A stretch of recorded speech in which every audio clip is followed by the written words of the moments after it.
Let's start our discussion with ecosystem and what are its components.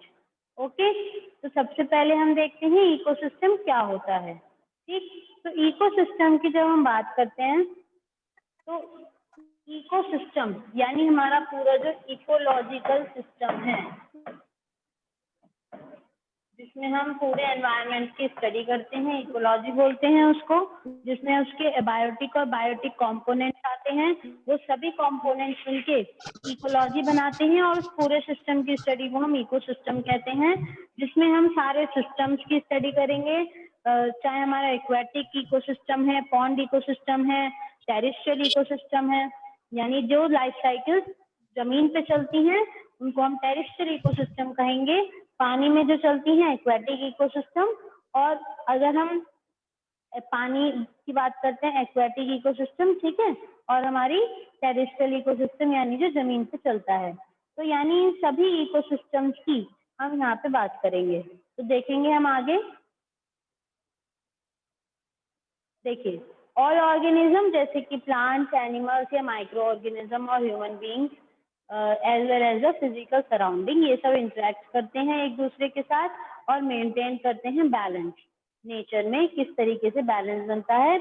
अगर plant, animal, micro organism या human being, इन चारों में से किसी की भी एग्जिस्टेंस पे अगर इफेक्ट पड़ता है तो हमारी अर्थ का पूरा बैलेंस चेंज हो जाएगा, इम्बैलेंसिंग वहां आ जाएगी, because they all are mutually dependable on each other.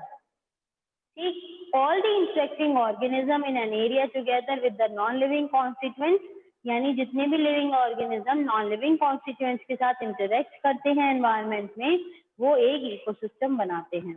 तो एक इकोसिस्टम के अंदर क्या आता है, बायोटिक कंपोनेंट आते हैं, ठीक है, जैसे कि लिविंग ऑर्गेनिज्म, और एबायोटिक कंपोनेंट जिसमें हमारे सारे टेम्परेचर, रेनफॉल, विंड, सॉइल या मिनरल्स जैसे फिजिकल फैक्टर्स आ जाते हैं। अब फॉर एग्जाम्पल हम यहाँ देखते हैं कि अगर आप किसी गार्डन में गए, वहां आपने अलग अलग टाइप के प्लांट्स देखे, जैसे कि grasses, trees, flower bearing plants जैसे कि रोज, जैस्मिन या सनफ्लावर देखा, और एनिमल्स देखे जैसे फ्रॉग, इंसेक्ट या बर्ड्स। तो ये सभी लिविंग ऑर्गेनिज्म इंटरेक्ट करेंगे एक दूसरे के साथ, इनकी ग्रोथ, रिप्रोडक्शन और बाकी सभी एक्टिविटीज के ऊपर एबायोटिक कंपोनेंट्स का भी इफेक्ट पड़ेगा। तो गार्डन एक इकोसिस्टम है। बाकी इकोसिस्टम क्या हो जाएंगे, जैसे फॉरेस्ट, पॉन्ड्स या लेक। तो ये सभी कैसे हैं, नेचुरल इकोसिस्टम है। और गार्डन और क्रॉप फील्ड जिन्हें ह्यूमन बींग्स ने बनाया है, उसे आप आर्टिफिशियल इकोसिस्टम कहते हैं। जैसे हम एक्वेरियम की बात करते हैं, वो ह्यूमन मेड है, तो वो भी एक कैसा है, आर्टिफिशियल इकोसिस्टम है। ठीक, तो हमने देखा कि प्रोड्यूसर क्या होते हैं, प्रोड्यूसर, कंज्यूमर और डिकम्पोजर्स के बारे में हम यहाँ डिस्कस करते हैं। प्रोड्यूसर कौन से एनिमल्स हो, कौन से प्लांट्स होते हैं, all green plants are producers. जितने भी ग्रीन प्लांट्स होते हैं वो हमारी फूड चेन में या फूड वेब में सबसे फर्स्ट स्टेज पे होते हैं प्रोड्यूसर, जिसमें हमारे सारे ग्रीन प्लांट्स आते हैं, ठीक है, जो अपना खाना खुद बनाते हैं और कंज्यूमर्स के लिए खाने का काम करते हैं। ठीक है, तो प्राइमरी कंज्यूमर आ जाते हैं, सेकेंडरी कंज्यूमर भी आते हैं और टर्शरी। ठीक है, तो ये तीन टाइप के कंज्यूमर हो जाते हैं। ठीक, जो प्रोड्यूसर्स को खा रहे हैं वो प्राइमरी कंज्यूमर को सेकेंडरी कंज्यूमर खाएंगे और सेकेंडरी कंज्यूमर को टर्शरी कंज्यूमर खाएंगे। And this is about food chain. फिर हम बात करते हैं डिकम्पोजर्स क्या होते हैं। जितने भी माइक्रो ऑर्गेनिजम्स होते हैं जो dead and decaying organic matter पे फीड कर रहे हैं, उनको हम डिकम्पोजर्स कहेंगे। और डिकम्पोजर्स का हमारे इकोसिस्टम में बहुत इंपॉर्टेंट रोल है, क्योंकि जो डिकम्पोजर्स हैं वो dead and decaying organic matter को खाते हैं और उसकी क्वांटिटी को हमारे एनवायरनमेंट से कम करने में मदद करते हैं, यानी इकोलॉजिकल बैलेंस बनाने में, उनका मेंटेन करने में एक बहुत बड़ा इंपॉर्टेंट रोल होता है। जितने भी माइक्रोब्स होते हैं उनको हम डिकम्पोजर्स कह रहे हैं। देखेंगे तो which organism can make organic compound, जैसे शुगर या स्टार्च बनाते हैं। ठीक है। क्लोरोफिल की प्रेजेंस में तो वो क्या है, ग्रीन प्लांट्स हैं या ब्लू ग्रीन एल्गी हैं, ये अपना खाना खुद बनाते हैं फोटोसिंथेसिस के थ्रू, और इसलिए इनको हम प्रोड्यूसर्स कहते हैं। तो जो ऑर्गेनिज्म डिपेंड करते हैं डायरेक्टली या इनडायरेक्टली एक दूसरे के ऊपर, सारे ऑर्गेनिज्म, सारे component, either they are biotic और abiotic, depend on each other. ठीक, तो these organisms which consume the food produced either directly from producer or indirectly by feeding other consumer are called consumers। ठीक, consumers को हमने तीन categories में, चार categories में डिवाइड किया है, herbivores, plant eating, carnivores, meat eating, omnivores which can act as both herbivore and carnivores and carnivores, and parasites क्या होते हैं, पैरासाइट्स होते हैं जो दूसरों की बॉडी पे रहते हैं, उनके अंदर या उनकी सरफेस पे रहते हैं और उन्हें नुकसान पहुंचाते हैं और अपना खाना उनसे लेते हैं, उनको पैरासाइट्स कहते हैं। तो पैरासाइट्स की प्रेजेंस के बिहाफ पे ही हम पैरासाइट्स को टू पार्ट्स में डिवाइड करते हैं। जितने भी हमारे पैरासाइट्स होते हैं ये दो टाइप्स के होते हैं, एक्टोपैरासाइट या एंडोपैरासाइट। जो एक्टोपैरासाइट होते हैं ये सरफेस के बाहर रहते हैं और यानी किसी भी लिविंग ऑर्गेनिज्म की बॉडी पे अटैच होके रहना और बदले में उससे अपना न्यूट्रिशन लेते रहना, तो ये आपके एक्टोपैरासाइट होते हैं।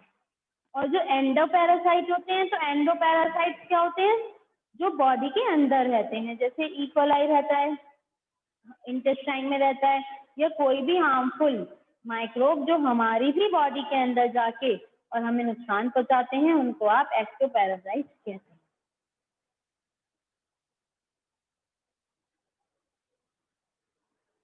अब हम देखेंगे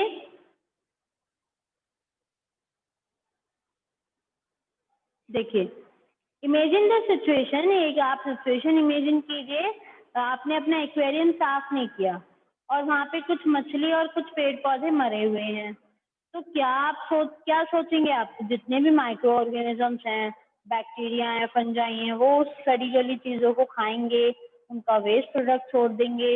अभी जो माइक्रो ऑर्गेनिज्म है ये डिकम्पोजर्स कहलाए, और जितने भी डिकम्पोजर्स होते हैं कॉम्प्लेक्स सब्सटेंस को सिंपल सब्सटेंस में ब्रेक डाउन कर देते हैं सॉइल के अंदर, और दूसरे पेड़ पौधे उन्हें यूज कर लेते हैं। ठीक है, तो अब इस कूड़े का क्या होगा, डेड एनिमल्स का क्या होगा और प्लांट्स का क्या होगा।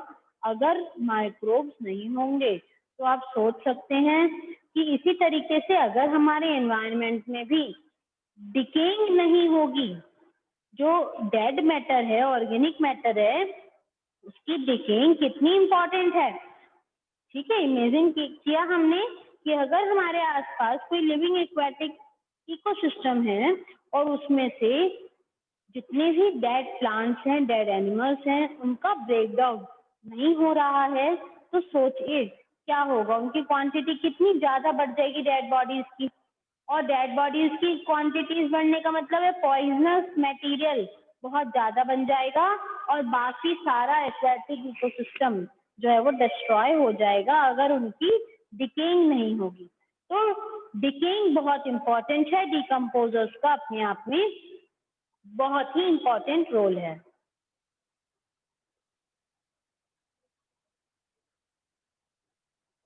देखिए अब आप, ये आपकी एक एक्टिविटी है कि जब आपने एक एक्वेरियम बनाया तो आपने क्या किया, एक्वेटिक एनिमल्स को डाला उसके अंदर और ये ध्यान रखा कि कोई एक्वेटिक एनिमल दूसरे को ना खाता हो, कोई एक ऐसी फिश ना डाल दी हो आपने जो बाकी सारे फिशेस को खा जाए। तो कोई भी एक्वेरियम बनाने से पहले या किसी भी इकोसिस्टम में बैलेंस कब बनेगा, जब सभी चीजें एक दूसरे को पूरी तरह से खाने वाली ना हो। अगर ऐसा होगा तब तो एक जनरेशन को या एक टाइप के एनिमल को या प्लांट को वो छोड़ेंगी नहीं, तो हमारा इम्बैलेंस वहां पर क्रिएट हो जाएगा।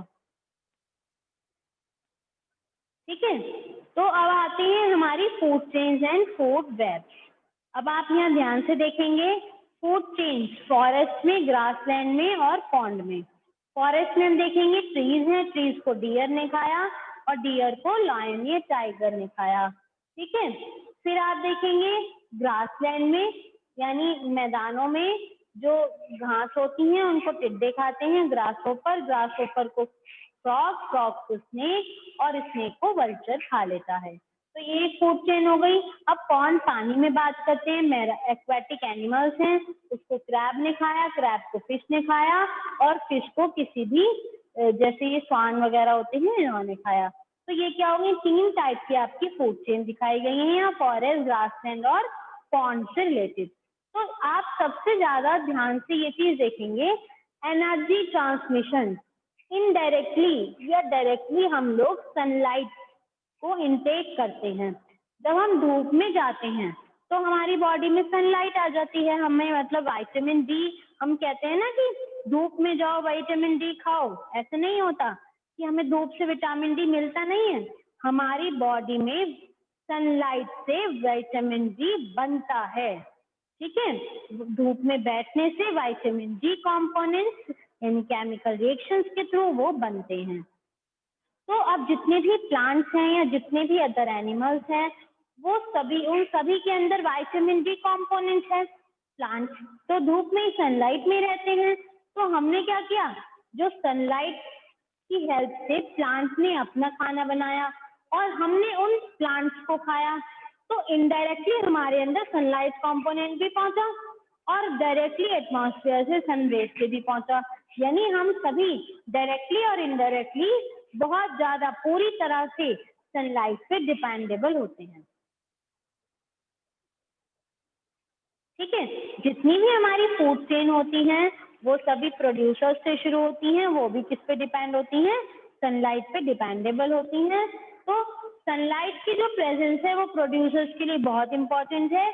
जितनी भी फूड चेन होती हैं, अगर बहुत सारी फूड चेन आपस में कंबाइन हो जाती हैं तो they will make a food web. Web यानी जाल, से मकड़ी अपना जाल बनाती है, जाला बनाती है, तो उसको वेब कहते हैं। इसी तरीके से सारी फूड चेन्स का मिलके एक उलझी हुई चेन बन जाना, उसको हम फूड वेब के नाम से जानते हैं। देखिए, एक्टिविटी में हमने देखा सीरीज की ऑर्गेनिजम्स की जो फीड करते हैं एक दूसरे को, और इस सीरीज को हम फूड चेन कहते हैं। और हर स्टेप पे जो लेवल है फूड चेन का वो एक ट्रॉफिक लेवल बनाता है। ऑटोट्रॉफ या प्रोड्यूसर फर्स्ट ट्रॉफिक लेवल बनाते हैं, वो सोलर एनर्जी को अपने अंदर फिक्स करते हैं और उन्हें कंज्यूमर या हेटेरोट्रॉफ्स के लिए अवेलेबल कराते हैं। जितने भी हार्बीवोर्स होते हैं या प्राइमरी कंज्यूमर होते हैं वो सेकंड नंबर पे आते हैं। स्मॉल कार्निवोर आते हैं, सेकेंडरी कंज्यूमर आते हैं, थर्ड या लार्जर कार्निवोर्स आते हैं, टर्शरी कंज्यूमर आते हैं, और ये सभी क्या बनाते हैं, फोर्थ ट्रॉफिक लेवल। ठीक, अब हम जानते हैं कि जो हम खाना खाते हैं वो फ्यूल का काम करता है हमारी बॉडी में। ठीक है, food we eat act as fuel to provide us energy to do work. तो जो इंटरेक्शन है इन सभी के बीच में, उसके अंदर फ्लो ऑफ एनर्जी आता है, ठीक, डिफरेंट कंपोनेंट से। और जैसा कि हमने ऑटोट्रॉफ्स के बारे में पढ़ा है कि वो एनर्जी ट्रैप कर लेते हैं सनलाइट की प्रेजेंस में और उसको केमिकल एनर्जी में ट्रांसफॉर्म कर देते हैं। तो ये जो एनर्जी है ये सपोर्ट करती है सभी एक्टिविटीज को लिविंग वर्ल्ड की। तो ऑटोट्रॉफ से एनर्जी पहुंची हेटेरोट्रॉफ्स में और डिकम्पोजर्स में। जैसे कि हमने सोर्सेज ऑफ एनर्जी आप लोगों ने शायद पढ़ भी लिया हो तो फिजिक्स में, उसमें हम क्या देखते हैं कि एनर्जी का ट्रांसमिशन होता है। अगर किसी भी फॉर्म से एनर्जी निकल रही है तो वो दूसरे में कन्वर्ट हो जाती है। अब आप देखिए ट्रॉफिक लेवल्स के बारे में, इस डायग्राम से हमें बहुत कुछ पता चलेगा। देखिए, हम ट्रॉफिक लेवल की अगर बात कर रहे हैं जिसमें हमारा सबसे पहले producer, primary consumer, secondary consumer और टर्शियरी कंज्यूमर आ जाता है। ठीक है, तो मान लीजिए कि इसने 1% सोलर एनर्जी अपने अंदर ग्रैब करी। अब प्राइमरी कंज्यूमर कोई एक पेड़ थोड़ी ना खाएंगे, एक पेड़ ने करी होगी 1%, तो इस तरीके से 10 पेड़ उन्होंने खा लिए तो उनके अंदर 10% एनर्जी पहुंच गई। इसी तरीके से सेकेंडरी कंज्यूमर ने ऐसे कम से कम 10 प्राइमरी कंज्यूमर खाए होंगे और टर्शरी कंज्यूमर ने कम से कम 2 तो सेकेंडरी कंज्यूमर को खाया ही होगा, ठीक है। तो जो एनर्जी ट्रांसमिशन है वो बहुत तेजी से ये चेन के थ्रू होती है, और यहाँ से जब हम एनर्जी की बात करते हैं तो वो ऊपर लेवल तक पहुंचते पहुंचते बढ़ जाती है। टर्शरी कंज्यूमर को बहुत ज्यादा एनर्जी की जरूरत होती है अपनी लाइफस्टाइल को चलाने के लिए, ठीक है। तो देखिए, जो ग्रीन प्लांट्स हैं उनमें 1% सनलाइट पहुंची। जब ग्रीन प्लांट्स को प्राइमरी कंज्यूमर ने खाया तो उन्होंने हीट की फॉर्म में भी रिलीज करा, डाइजेशन भी करा, वर्क भी करा, रिप्रोडक्शन भी करा, ग्रोथ भी करा। तो 10% जो फूड उन्होंने खाया था तो उसकी एनर्जी आगे की कंज्यूमर्स के लिए बची।